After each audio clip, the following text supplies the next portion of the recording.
Para saudara dan saudari yang Tuhan cintai, selamat pagi dan selamat bertemu lagi dalam renungan harian dari Paroki Santo Fransiskus Assisi APO, edisi hari Sabtu, tanggal 26 Oktober 2024, dalam masa biasa yang ke-29. Mengawali hari yang baru ini, kita hendak mendengar dan merenungkan sabda Tuhan. Marilah sebelum kita mendengar dan merenungkan sabda Tuhan, kita berdoa. Dalam nama Bapa dan Putra dan Roh Kudus. Amin. Allah Bapa sumber kekudusan, Engkau senantiasa memelihara kami dengan aneka karunia. Tuntunlah kami agar hidup dalam kebenaran dan kekudusan sesuai yang diajarkan Putramu, Tuhan kami, Yesus Kristus. Bersabdalah ya Tuhan, kami siap mendengarkan. Terpujilah Engkau Bapa, Putra dan Roh Kudus, kini dan sepanjang segala masa. Amin. Para saudara dan saudari yang Tuhan cintai, sabda Tuhan yang hendak kita dengar dan kita renungkan untuk mengawali hari yang baru ini diambil dari Injil Lukas pasal 13 ayat 1 sampai 9. Tuhan bersamamu. Inilah Injil suci menurut Lukas. Pada waktu itu, beberapa orang datang kepada Yesus dan membawa kabar tentang orang-orang Galilea yang dibunuh Pilatus, sehingga darah mereka tercampur dengan darah korban yang mereka persembahkan. Berkatalah Yesus kepada mereka, "Sangkamu orang-orang Galilea ini lebih besar dosanya daripada semua orang Galilea yang lain, karena mereka mengalami nasib itu? Tidak, kata aku kepadamu. Tetapi jikalau kamu tidak bertobat, kalian semua pun akan binasa dengan cara demikian. Atau sangkamu ke-18 orang yang mati ditimpa menara dekat Siloam lebih besar kesalahannya daripada semua orang lain yang tinggal di Yerusalem?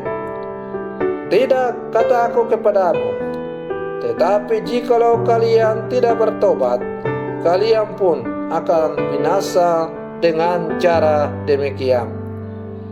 Kemudian Yesus menceritakan perumpamaan ini. Ada seorang mempunyai sebatang pohon ara yang tumbuh di kebun anggurnya. Ia mencari buah pada pohon itu, tetapi tidak menemukannya. Maka berkatalah ia kepada pengurus anggur itu, supaya sudah 3 tahun aku datang mencari buah pada pohon ara itu, namun tidak pernah menemukannya. Sebab itu tebanglah pohon ini. Untuk apa pohon itu hidup di tanah ini dengan percuma? Pengurus kebun anggur itu menjawab, "Tuan, biarkanlah pohon ini tumbuh setahun ini lagi. Aku akan mencangkul tanah sekelilingnya dan memberi pupuk kepadanya. Mungkin tahun depan akan berbuah.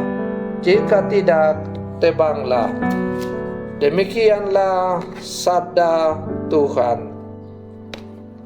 Para saudara dan saudari yang Tuhan cintai, keberadaan pohon ara di kebun anggur adalah sebuah keistimewaan. Terlebih lagi, pohon ara ini sudah 3 tahun tidak mendatangkan buah, dan ia pun masih diberi kesempatan setahun lagi dengan perawatan khusus. Ini lebih dari sebuah keistimewaan. Kemurahan dan kesempatan untuk berbuah masih diberikan.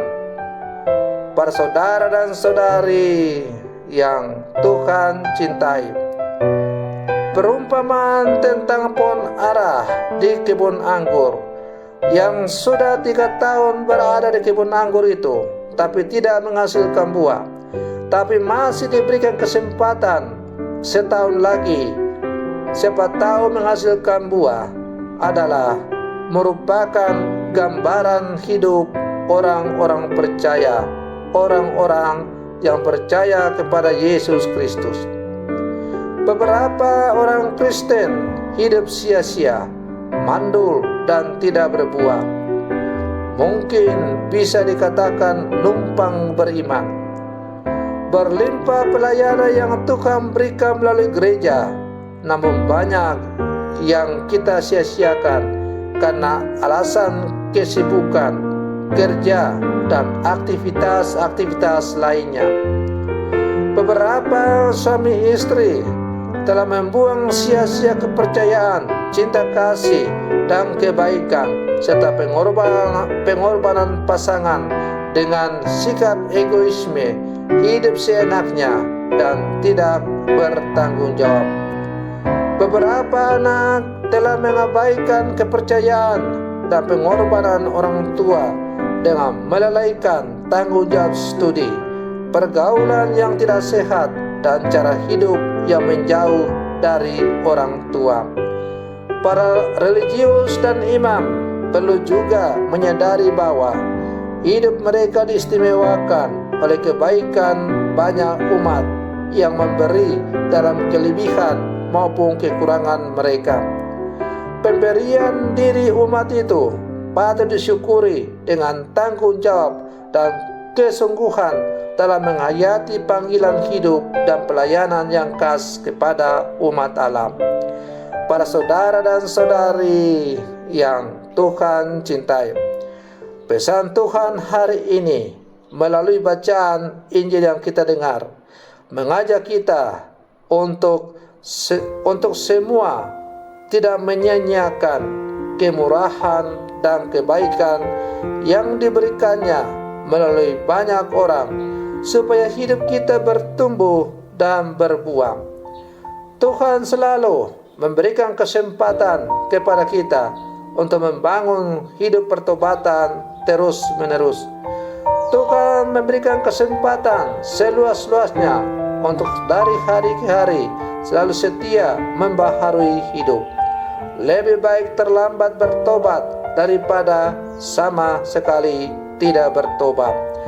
Pergunakanlah kesempatan yang diberikan oleh Tuhan kepada kita masing-masing untuk semakin membangun hidup yang sungguh sesuai dengan kehendaknya, agar kita tidak menyesal. Pikir dahulu pendapatan, sesal kemudian tiada berguna. Semoga permenungan saya untuk mengawali hari yang baru ini semakin menghantar kita menjadi murid-muridnya yang sejati. Selamat pagi, Tuhan Yesus memberkati.